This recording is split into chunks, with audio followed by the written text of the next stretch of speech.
یہ بات ہر مسلمان جانتا اور مانتا ہے کہ اسلام ایک مکمل ضابطۂ حیات اور پیدائش سے موت تک انسان کی پوری زندگی کے ہر گوشے کے لیے رہنمائی فراہم کرتا ہے۔ نہ صرف موت تک بلکہ عالم برزخ یعنی قبر میں قیام سے لے کر یوم حساب تک، اور وہاں سے جنت و جہنم کی منزلوں کا پتہ بھی دیتا ہے۔ یہ الگ بات کہ ہم اسلام کو سمجھے ہی نہیں۔ میری بات آپ کے لیے حیرانی کا باعث ہوگی کہ ہم اسلام کو سمجھے ہی نہیں۔ جی ہاں، بالکل۔ آج کا مسلمان سوچ سمجھ اور جان پہچان کر مسلمان نہیں ہوا، بلکہ مسلمان ماں باپ کے گھر پیدا ہو جانے کی وجہ سے مسلمان کہلاتا ہے۔ مسلمان تو وہ تھے جنہیں دور نبوی صلی اللہ علیہ وآلہ وسلم نصیب ہوا۔ صحابہ کرام رضوان اللہ علیہم کے دور میں پیدا ہوئے، تابعین اور تبع تابعین کا زمانہ دیکھا۔ پریشان مت ہوں، مجھے آپ کے ایمان پر شک نہیں، البتہ یہ بات پورے وثوق سے کہی جا سکتی ہے کہ میں، آپ اور ہم سب نسلی، خاندانی یا حادثاتی طور پر مسلمان کہلاتے ہیں۔ یقین نہ آئے تو غور کر کے دیکھ لیں، اگر مسلمان کی جگہ کسی ہندو، سکھ یا کسی بھی غیر مسلم ماں باپ کے ہاں جنم لیتے تو کیا ہم مسلمان کہلاتے؟ اگرچہ یہ اس مالک و خالق کی مہربانی اور فضل ہے کہ کسی مشرک یا کافر کے گھر پیدا نہیں کیا، لیکن اس میں ہمارا کیا کمال؟ ہم نے کون سا تیر مارا جو اتنے فخر سے مسلمان ہونے کا دعویٰ کرتے ہیں؟ ہمیں تو پکی پکائی روٹی مل گئی۔ مزہ تو جب ہے کہ اب ہم اس نعمت خداوندی کا شکر ادا کرتے ہوئے اسلام کو سمجھ کر اپنی زندگی اس کے بتائے ہوئے اصولوں کے مطابق گزاریں۔ یہی ایک طریقہ ہے جس سے ہم اپنے آپ کو مسلمان ثابت کر سکتے ہیں، ورنہ ڈالڈے کے ڈبے پر خالص دیسی گھی کے لیبل سے زیادہ ہماری کوئی حیثیت نہیں۔ پہلے یہ بیان کر چکا ہوں کہ اسلام ایک ایسا دین اور مذہب ہے جو پیدائش سے موت تک انسان کے حق میں مفید اور رہنما اصول فراہم کرتا ہے۔ یہ الگ بات کہ ہم نے کبھی ان پر غور نہیں کیا۔ اس ضمن میں کہنے اور سننے کو بہت کچھ ہے، مگر میرا آج کا موضوع اسلام کا فقط ایک حکم اور اصطلاح ہے جسے ہم سب السلام علیکم کی شکل و صورت میں کہتے، سنتے، لکھتے اور پڑھتے ہیں۔ اس سے پہلے کہ بات کو آگے بڑھاؤں، یہ جان لینا بھی ضروری ہے کہ یہ اصطلاح نئی نہیں، بلکہ جب حضرت آدم علیہ السلام کو تخلیق کیا گیا تو اللہ نے انہیں حکم دیا کہ جاؤ فرشتوں کو سلام کرو، لہذا انہوں نے ایسا ہی کیا، اور فرشتوں نے جواب میں وعلیکم السلام ورحمۃ اللہ وبرکاتہ کہا۔ یہاں اس بات کی طرف بھی توجہ مبذول کرا دوں کہ اسلام کو آئے 14 یا 15 صدیاں نہیں ہوئیں، بلکہ اس کی ابتدا حضرت آدم علیہ السلام سے ہوئی۔ وہ پہلے اور حضرت محمد مصطفیٰ صلی اللہ علیہ وآلہ وسلم اسلام کے آخری نبی تھے۔ ہم اپنے نبی علیہ السلام کو آخری نبی اور خاتم النبیین اسی لیے مانتے ہیں کہ جس نبوت اور دین اسلام کی ابتدا حضرت آدم علیہ السلام سے ہوئی، اس کی تکمیل ہمارے نبی کے آنے سے ہو گئی۔ یہی وجہ ہے کہ اللہ نے قرآن میں واضح طور پر کہہ دیا، آج میں نے تمہارے لیے تمہارا دین مکمل کر دیا اور نعمت تمام کر دی اور تمہارے لیے دین اسلام کو پسند کیا۔ اس آیت مبارکہ سے علم ہوا کہ ہمارے آقا و مولا صلی اللہ علیہ وآلہ وسلم پر آ کر دین اسلام مکمل ہوا، لیکن یہ بھی جان لینا چاہیے کہ اسلام کی ابتدا حضرت آدم علیہ السلام سے ہوئی، اور جتنے بھی انبیاء کرام حضرت آدم علیہ السلام اور محمد مصطفیٰ صلی اللہ علیہ وآلہ وسلم کے درمیان آئے، وہ سب اسلام کے داعی تھے۔ یہی وجہ ہے کہ ہم مسلمانوں کے لیے تمام نبیوں اور آسمانی کتابوں پر ایمان لانا ضروری ہے، اور یہ بھی سمجھ لیں کہ نماز، روزہ، حج، زکوٰۃ اور دین کے جملہ احکام تمام پچھلی امتوں پر یکساں نافذ کیے گئے۔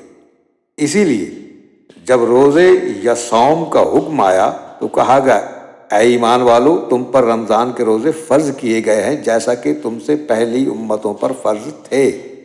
اس ساری بحث کا نچوڑ یہ ہے کہ مسلمان معاشرے میں جو ایک دوسرے کو سلام کہنے کی روایت ہے، یہ کوئی نئی بات نہیں، بلکہ اس کی ابتدا ابو البشر حضرت آدم علیہ السلام سے ہوئی، اور اس کا حکم خود اللہ نے دیا، اس لیے اسے عام بات نہ سمجھا جائے۔ اس کے اندر حکمت پوشیدہ ہے، اس کا ایک فلسفہ ہے، یہی نہیں بلکہ میں تو اسے عبادت سمجھتا ہوں۔ آپ نے دیکھا ہوگا دنیا بھر میں مختلف مذاہب کے ماننے والے، حتیٰ کہ دہریے یا خدا کے منکر بھی، جب ایک دوسرے سے ملیں اس موقع پر چند مخصوص الفاظ ادا کرتے ہیں۔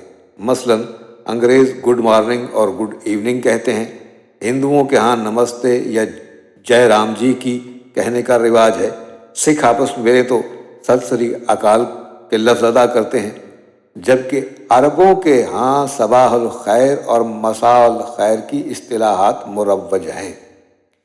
ان تمام الفاظ اور اصطلاحات پر غور کریں، ان میں سے کہیں بھی آپ کو دعائیہ مفہوم نہیں ملے گا۔ مثلاً ہندو اپنے بھگوان رام جی کی جے یا بڑائی کا اعلان کرتے نظر آتے ہیں، سکھ اپنے اکال یا دھرم کو ست یا سچا ثابت کرنے کی بات کرتے ہیں، انگریز صبح یا شام کو اچھا کہتے ہیں۔ اسی طرح عرب قبل از اسلام کی اصطلاح صباح الخیر یعنی خیر والی صبح کا پیغام دیتے ہیں، جبکہ یہ صرف اسلام ہے جس نے ایک دوسرے کے لیے دعا کرنے کی تلقین کی، اور دعا یقیناً عبادت کا حصہ ہے۔